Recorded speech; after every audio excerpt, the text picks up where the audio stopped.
Hi, everybody. Dennis Spiegel here. This year, I've discussed with many members of the media and the investment bank community the intensities issues our industry has and is facing in 2023.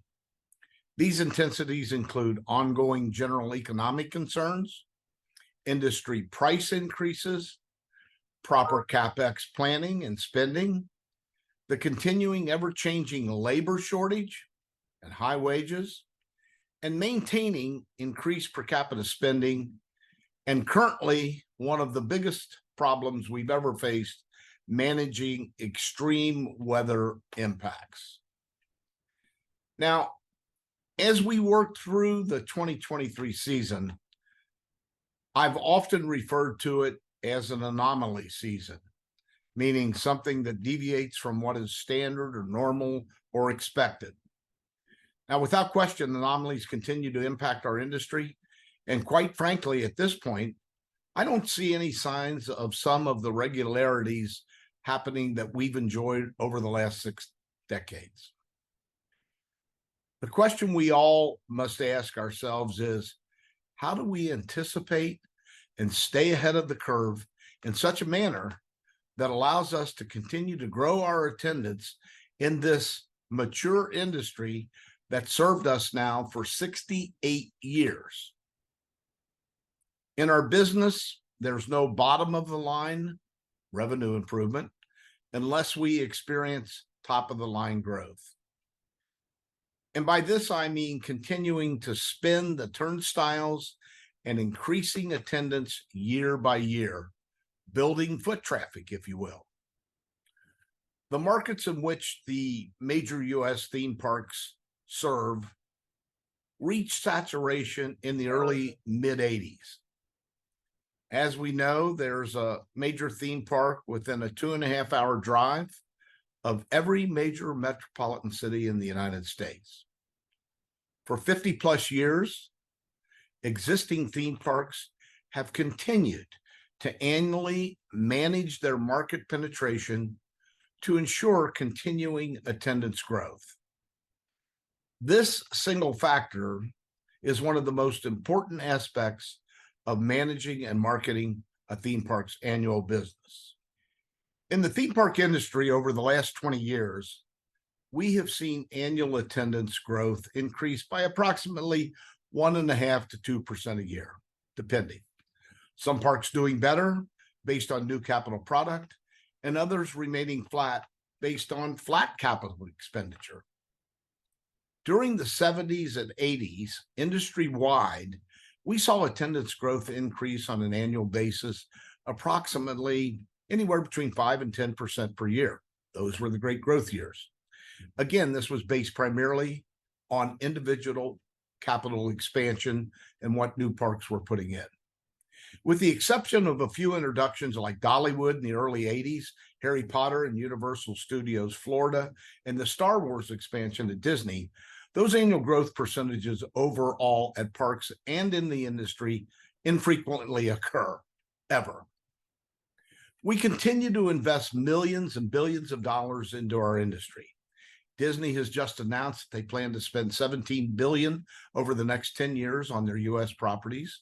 Universal opens their new Epic Universe in 2025, estimated to cost over $2 billion. Now, on top of these investments, we have all the regional theme parks spending hundreds of millions of dollars per year to expand, grow, and increase attendance.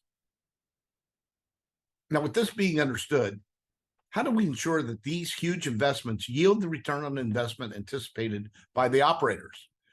I believe it will be incumbent on the park operators in the future to better manage the intensities that are currently impacting our industry, and will do so in the future.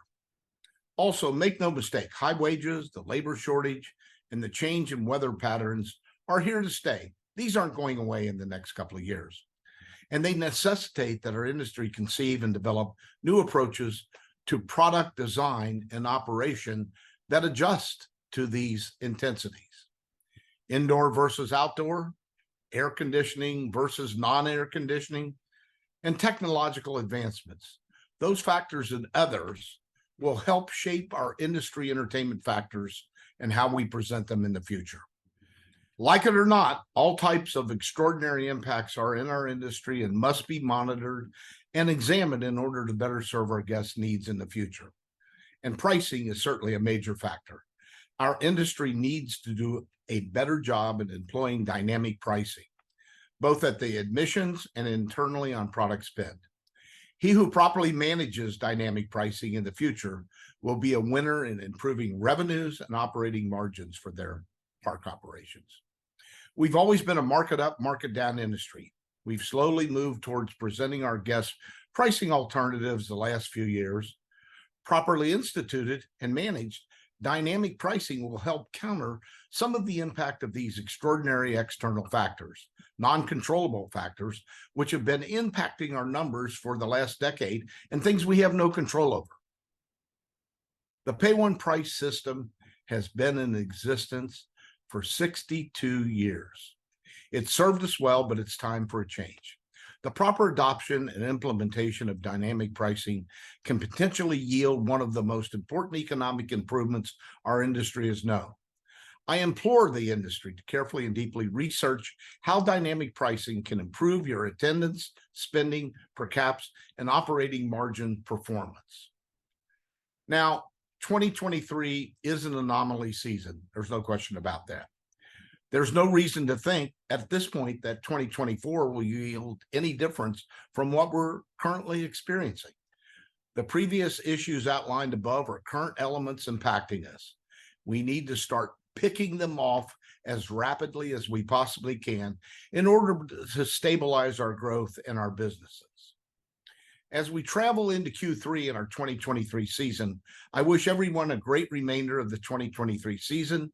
It's been a tough one thus far, but we still have time to pull it out of this flatness that we continue to experience. We're going to see some numbers presented in the next couple of weeks by the park operators, and I think they're going to be flat to down compared to last year.